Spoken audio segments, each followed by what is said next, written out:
trabalho das borboletas na polinização das plantas. Uma pesquisa coordenada por cientistas britânicos revela um novo fato curioso. O campo de energia eletrostática criado no ar pelo bater de asas de borboletas e mariposas é tão forte que faz com que elas atraiam os grãos de pólen sem a necessidade de tocar nas flores.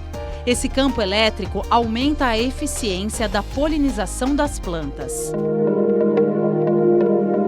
Foram analisadas 269 espécies do inseto em vários países. Descobriram que a quantidade de eletricidade gerada é uma característica do processo evolutivo desse ser vivo, indicador natural da saúde de um ambiente. A eletricidade produzida varia de acordo com a espécie, o lugar onde vivem, o tipo de flor que visitam e se voam de dia ou à noite. Os cientistas dizem que esse conhecimento poderá contribuir para melhorar as taxas de polinização em florestas e regiões agrícolas. Mais uma característica que reforça a importância de se preservar esses insetos que ajudam a manter a diversidade de plantas na Terra.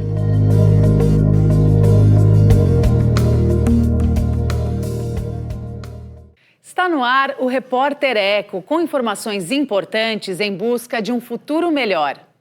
Os temas principais: o saber dos povos tradicionais, os vestígios da pré-história no Pantanal e comida feita com ingredientes nativos do Brasil.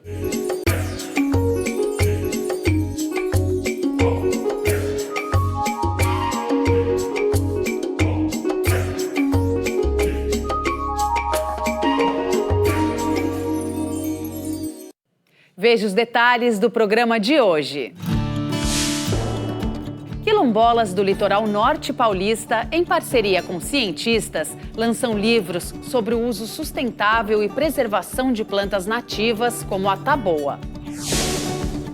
Os vestígios da presença humana no Pantanal há mais de 8.000 anos. E Letícia Massula cria pratos saborosos inspirados nos biomas do país.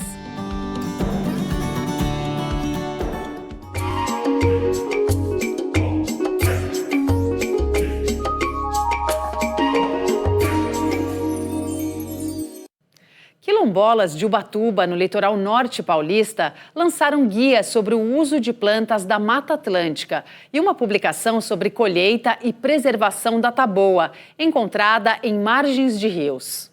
Os livros têm apoio científico de pesquisadores da Unifesp, Universidade Federal de São Paulo.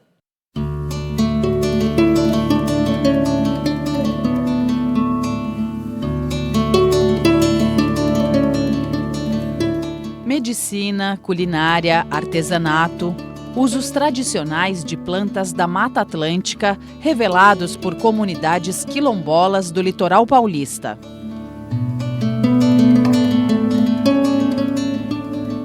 Os dados estão na publicação O Uso das Plantas pelo Quilombo da Fazenda, feito pela própria comunidade com a ajuda de pesquisadores da Unifesp.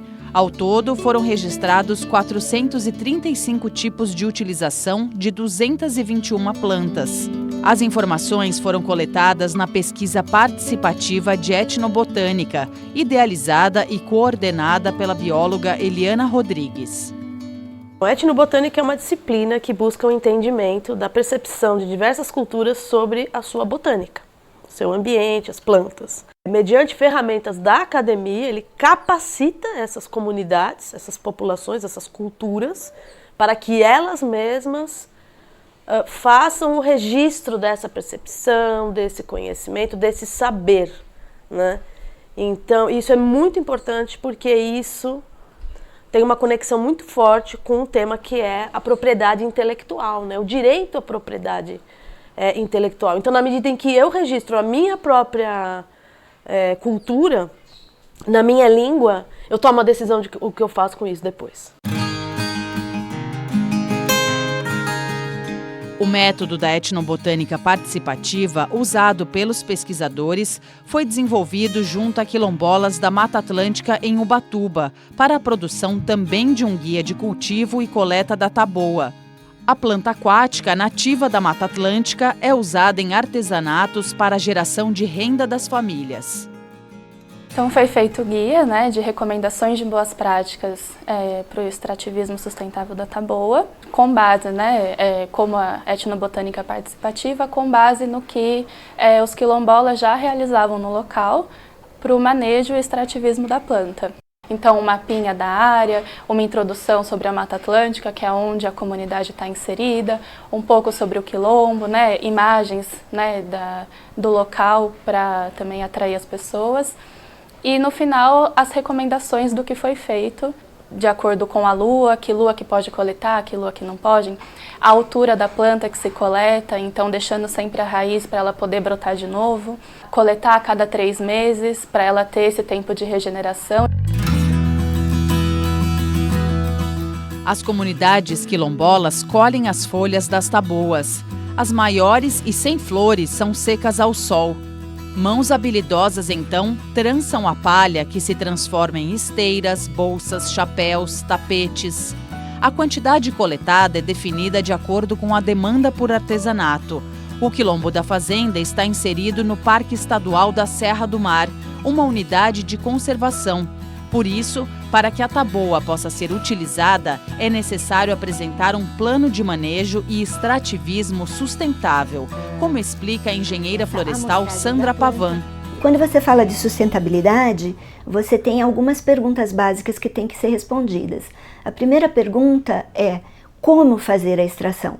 Então, qual o método usar, como cortar, o que você corta? A segunda pergunta, que é muito importante, é o quanto cortar. Então, quanto ele pode cortar para que depois você tenha a reposição dessa biomassa. E a terceira pergunta é a periodicidade de corte. Então, de quanto em quanto tempo ele pode cortar para que essa planta tenha o retorno na biomassa inicial. O guia de cultivo da taboa pode ser distribuído em todo o Brasil para que outras comunidades tradicionais que vivem em áreas de proteção ambiental possam se beneficiar da extração sustentável da planta. Partimos do método deles, claro, com a régua, medindo com a régua deles ali, o que eles fazem, trazendo a régua aqui da academia para comparar, né, e aí sim poder desenvolver um documento oficial, formal, para o parque e um outro informal. Ele tem uma linguagem muito acessível, porque a taboa ocorre em todo o território brasileiro. Além dos livretos, foram realizados vídeos. O material gerado fortalece a identidade das comunidades, ajuda a entender o estado de conservação das espécies e ressalta a importância de resgatar conhecimentos tradicionais baseados nas práticas daqueles que vivem há séculos em contato com a natureza. As pesquisas que contam com o apoio das comunidades reconhecem o saber tradicional como ciência, tão valiosa quanto a acadêmica. Não tem ciência superior, inferior, sabe? São formas diferentes de fazer ciência, são métodos diferentes, mas que muitas vezes lá na frente se convergem, né? Então você tem um método aqui tradicional, você tem um método acadêmico, mas eles lá na frente eles vão se encontrar.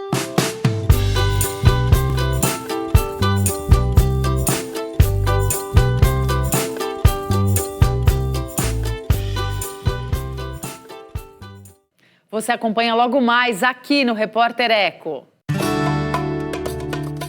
A história da ocupação humana no Pantanal, o bioma brasileiro onde as águas determinam os ciclos da vida.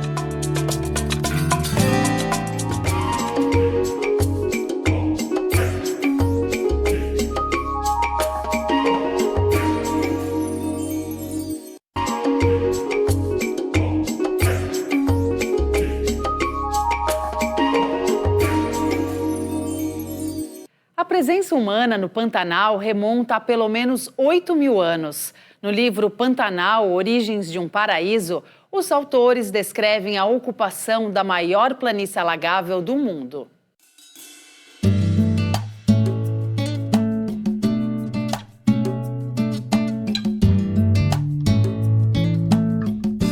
Maior planície alagável do mundo, o Pantanal é conhecido pela beleza das paisagens e pela facilidade de avistar animais nativos.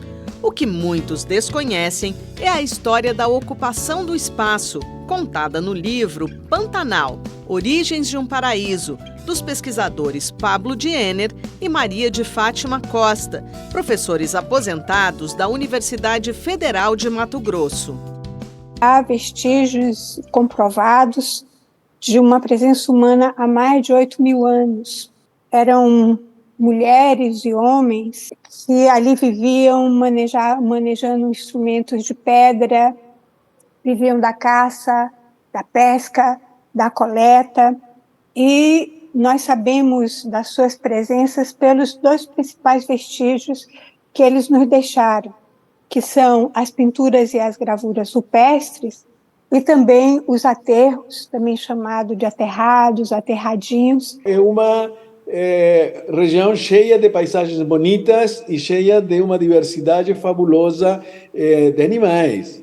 Mas, junto com isso, há uma complexidade natural, circulação de águas. Tem se falado do Pantanal como um espaço vazio. E isso é uma barbaridade. O Pantanal nunca esteve vazio. O IBGE tem aceito normalmente que se trata de 11 Pantanal, com uma diversidade geográfica, geológica, hidrográfica muito relevante, que redunda em uma grande diversidade da fauna e da flora. A teoria mais difundida é que os primeiros habitantes vieram da Ásia e atravessaram o Estreito de Bering em direção à América do Norte num período de congelamento do mar. Depois acessaram a América do Sul, chegando ao Pantanal. As pinturas e gravuras rupestres se concentram na região da Lagoa Gaiva e nos morros do Letreiro e Carcará, onde hoje fica a divisa de Mato Grosso com Mato Grosso do Sul. Em lajedos próximos a Corumbá, alguns vestígios foram destruídos pelo pisoteio do gado.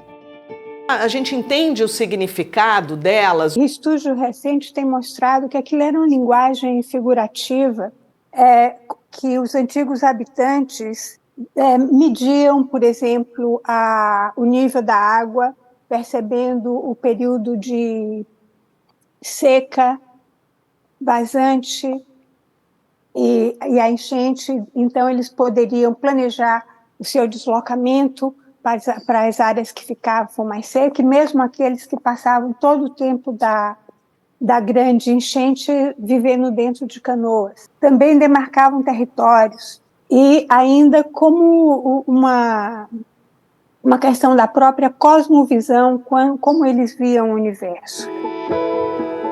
Já os aterros são depósitos que misturam terra e resíduos.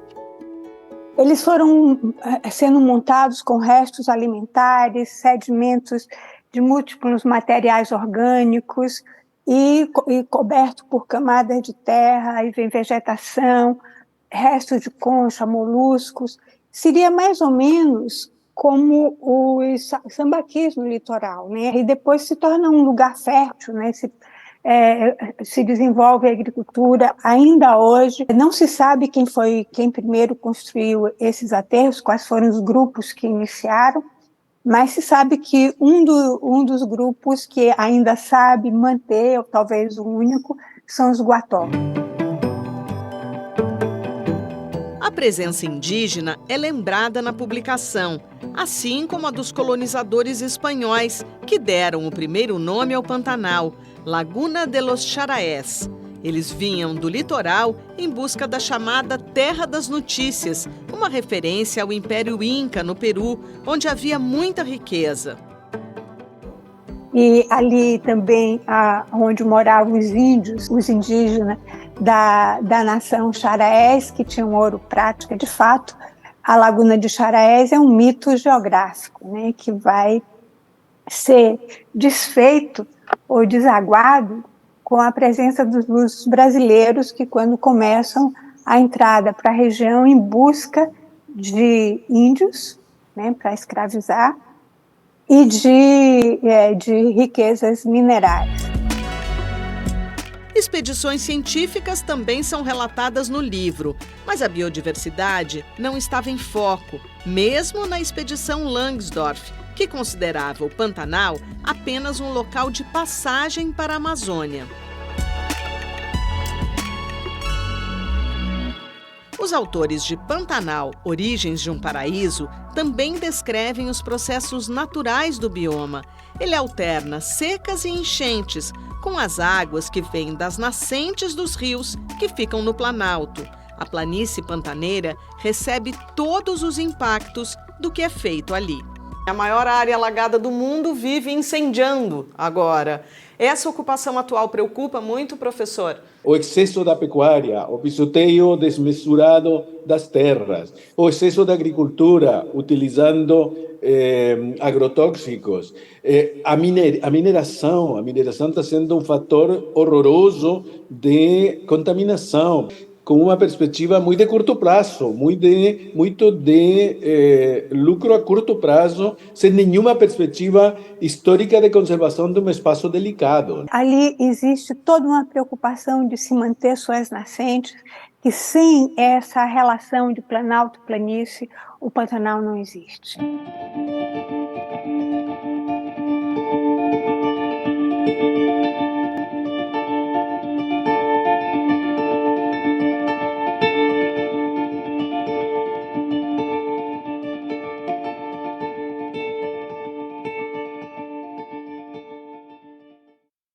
A seguir aqui no Repórter Eco.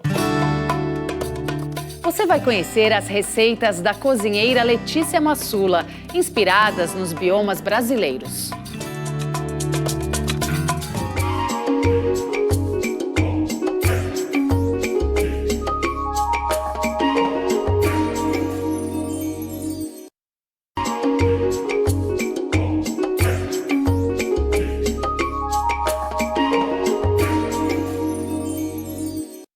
A biodiversidade brasileira é fonte de inspiração para a cozinheira e viajante Letícia Massula. Ela pesquisa os sabores dos biomas para criar pratos originais. Os ingredientes livres de agrotóxicos são produzidos de preferência por agricultores familiares. Nascida na divisa entre Minas e Goiás, moradora do estado do Tocantins mais adiante, Letícia Massula cozinha desde menininha. Não era aquela brincadeira de colocar galhos e folhas numa panelinha de plástico, mas a natureza estava presente. Morei em Currutelas e aí, assim, tinha essa coisa de sair pro mato, coletando fruta na estação das frutas, né? Então, saía para coletar pequi, caju, araçá. E fora isso, a gente tinha muitas brincadeiras que envolviam cozinhar. Eu tenho aqui ainda uma dessas panelinhas, né, que eram das primeiras na infância. E aí a gente fazia aquele fogãozinho, botava fogo, em geral tinha um adulto ali por perto e fazíamos comida mesmo, entendeu? Aquele arroz queimado, aquele feijão que não cozinhava. Nesse nosso Brasil, que tem a maior biodiversidade do planeta, a cozinheira Letícia Massula se inspira nos biomas brasileiros, que são as grandes regiões naturais, como o Cerrado, Amazônia, Pantanal, Mata Atlântica, para conduzir a sua cozinha, sempre usando elementos como frutas e castanhas, por exemplo, para dar sabor aos pratos. E esse sabor também entra nas conversas, quando ela conta das viagens que fez ao longo dessas estradas no país de dimensões continentais. Meus pais eram meio nômades, assim, eles curtiam isso, eles tinham muito respeito pelos povos originários, então eu tive uma relação com eles na infância. E aí casei com um companheiro que curte também, né? Coloquei ele no rolê, até a primeira viagem que a gente fez, a gente tinha meses de namoro, e fomos até o Araguaia. No lavabo do restaurante, fotografias ilustram as histórias. O peixe com açaí do mercado Ver o Peso em Belém do Pará e o pequi em fruto e flor. Pequi é o amor da minha vida. Ele me lembra o cerrado mesmo, o calor, a untuosidade do cerrado, a brutalidade, né? Conheço todos os pequis por região do país. Eu já fiz viagem na época do pequi, só para ir comendo pequi em todos os lugares possíveis. Nas andanças dela, também há registros do ipê amarelo e da lobeira, alimento para o lobo-guará em Goiás, e das fidalgas, pimentas da Amazônia.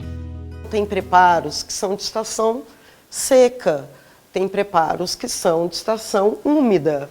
Por exemplo, o pão de queijo que está aqui, só no Cerrado tem essa produção leiteira, e no semiárido também, ligada com a seca, que faz com que o queijo chegue nesse ponto seco, que a melhor coisa que você faz é ralar e colocar na comida. Cozinha da Matilde, Mesa Farta, Casa em Festa é o blog da Letícia, cheio de receitas e curiosidades em seções como O Brasil é gostoso demais. Um exemplo, esta salada com gosto de Amazônia. Leva farinha d'água, camarãozinho seco, pimenta de cheiro, limão, cibulete e azeite. Alguns ingredientes são de Santarém, no Pará, mas a cozinheira prioriza a matéria-prima local. O uso de vegetais sem veneno começa na conversa com os produtores. Para você me fornecer um ingrediente saboroso, eu preciso que você faça isso na tua produção. Vai agregar muito mais valor, você vai conseguir vender por um valor maior e eu vou ter muita felicidade de pagar esse valor maior. Para fechar com chave de ouro, uma versão brasileiríssima do tradicional sanduíche francês Croque Madame. O Croque Marília é uma homenagem à popular cantora Marília Mendonça, que morreu em 2021. Leva queijo da Serra da Canastra e nibs de cacau com coco. No molho bechamel tem baunilha do Cerrado e jiquitaia de pimenta murupi da Amazônia. A gente tem muitas baunilhas no Brasil, né? Madagascar é uma baunilha famosa por conta de ser plantada em monocultura, né? Então a produção muito grande, mas aqui a gente tem as baunilhas ainda selvagens. O ovo envelopado por cima dá o toque final no sanduíche, de dar água na boca. Entre paredes repletas de memórias de viagens, Letícia Massula reflete sobre a comida do século XXI. Para ela, é a que revisa o apagamento cultural contido nas suas origens. A comida mineira é uma comida absolutamente africana, né? E que nós, cozinheiras brancas, nos apropriamos. Acho que já passou de a hora de fazer essa reparação histórica, né? Com a comida indígena, com a comida africana, e depois começar a valorizar o pequeno que não vende commodity, que vende comida, o agricultor familiar, saber que todo mundo que está por trás daquela comida foi bem remunerado, foi reconhecido, sabe? Então eu acho que é essa comida que eu quero no prato, é essa comida que eu quero para todo mundo.